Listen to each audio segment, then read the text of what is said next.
तर नमस्कार मित्रांनो, मी तुम्हाला आमचा गाव दाखवणार आहे। आता बघू शकता आमच्या गावातील ही शेती, भाताची शेती आहे सगळी। भात बघू शकता मित्रांनो, भात आता सगळी लावणी झालेली आहे आणि त्या लावणीनं भात म्हणजे ही शेत जमीन कशी असे एकदम हिरवीगार फुलून गेलेले आहे। बघू शकता मित्रांनो, हे आमचे गावातलं आहे हे सगळं, जे आमचे काकांचं आहे।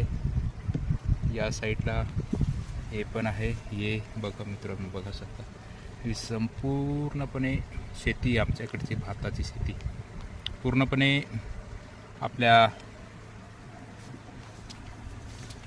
डहाणू पालघर मधील आमचं गाव आहे हे।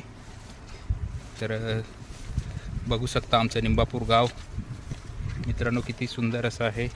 आणि इथं आता या वाटेने मी जातोय, असं आता शेतावर चाललोय, मी आमच्या शेतावर चाललोय आणि हे आमच्या गावातली शेती आहे। तर मित्रांनो बघू शकता एकदम मस्तपैकी फर्स्ट क्लासमध्ये झालेली ही शेती।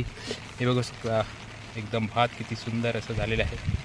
सुंदर असं मागचा मी एक व्हिडिओ टाकलेला होता, ते बघितला असेल मित्रांनो भात लावणीचा। तर धन्यवाद मित्रांनो, आणि आपली शेती बघा मित्रांनो, आपल्या आदिवासी भागातली शेती। धन्यवाद, थँक्यू, जय हिंद, जय महाराष्ट्र।